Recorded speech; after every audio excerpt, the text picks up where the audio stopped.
Breaking news! Sandamakmak na bahagi ng Second Fleet ng US Navy ang kasalukuyang naglalayag patungo sa bakuran ng Iran. Amerika magpapasabog sa Middle East? Matitinding military drill sa paligid ng Iran ang sinisimulan na. Nababahala at nangangamba ang Iran sa patuloy na pagpaparami ng puwersa ng Estados Unidos sa Middle East. Pati Iraq nadamay na rin. Pinipiga na ngayon ng Amerika ang Iraq dahil sa issue ng Iran. Samantala, naglabas ang Iran ng isang matapang na pahayag. Handa raw silang makipagdigma hanggang sa huli. Ngunit may mga usap-usapan na gusto na raw ng Iran na makipag-usap sa Amerika. Ano nga ba ang ibig sabihin nito? Natatakot na ba ang Iran sa sunod-sunod na pagpapadala ni Trump ng mga puwersa sa kanilang paligid? Susuko na ba ang Iran?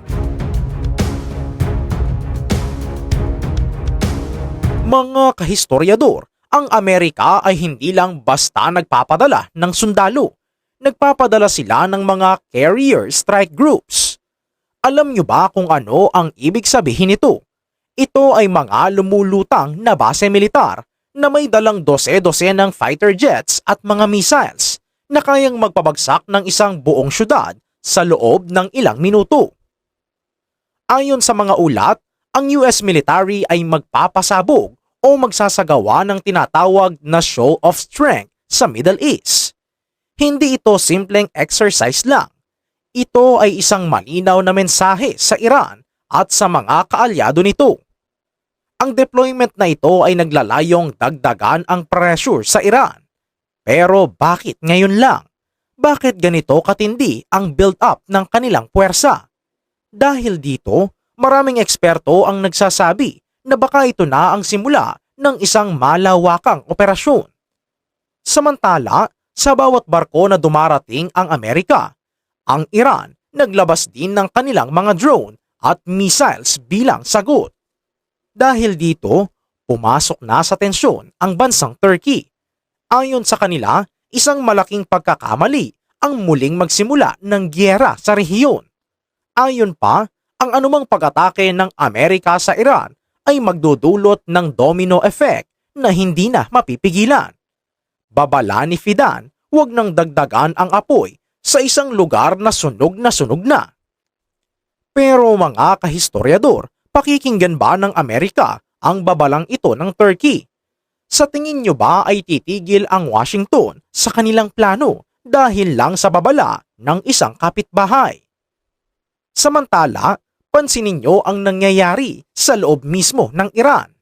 Bagamat pilit silang nagpapakita ng tapang, may mga ulat na nagsasabing nangangamba na ang kanilang liderato. Paano ba namang hindi mangangamba? Ang US Air Force ay nag-anunsyo ng isang multi-day aerial military drill sa mismong tapat ng kanilang bakuran. Isipin nyo, mga jet na kayang umiwas sa radar, lumilipad-lipad sa paligid mo, araw at gabi. Layon ng drill na ito na ipakita ang bilis at bagsik ng American air power. Kaya naman ang Iran ay nasa gitna ngayon ng isang malaking dilema.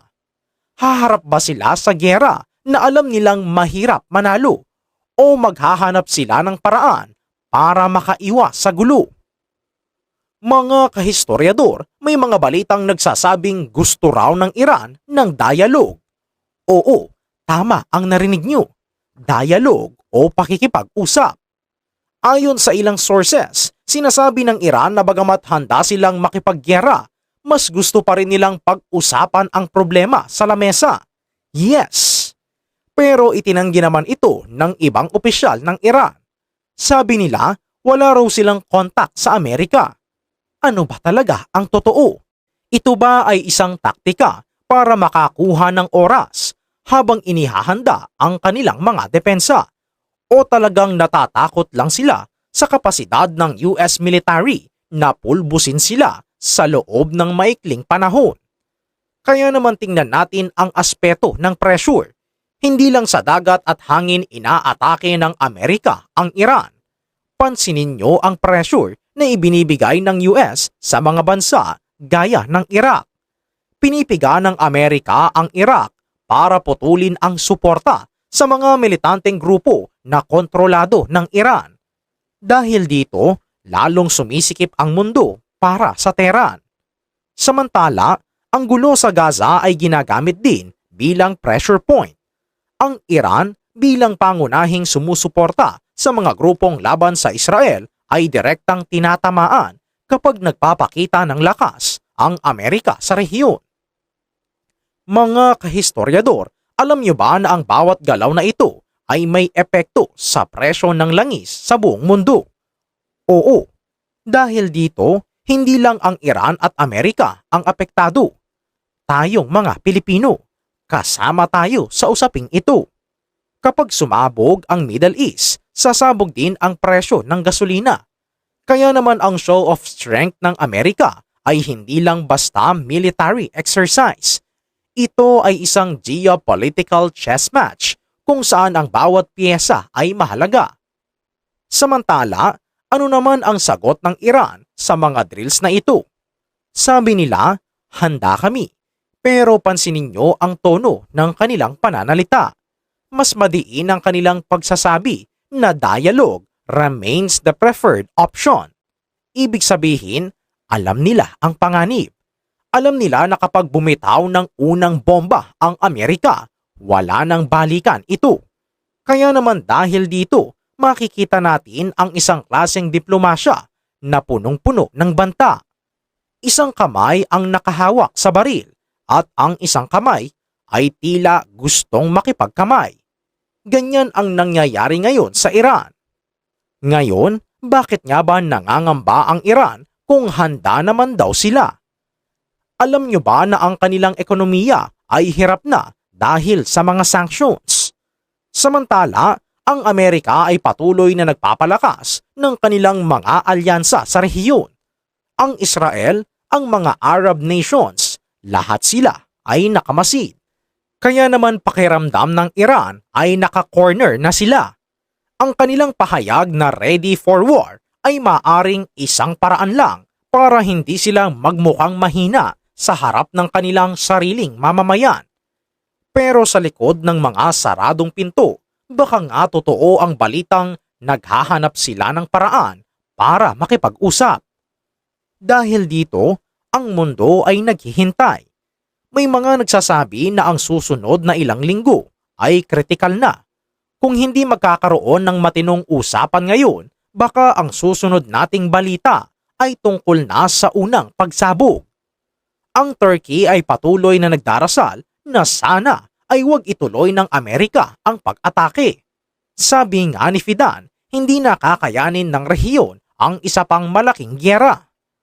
Alam nyo ba na ang US military build-up na ito ay itinuturing na isa sa pinakamalaki sa nakalipas na mga taon? Hindi lang ito basta pagpapadala ng tulong. Ito ay paghahanda para sa isang full-scale conflict.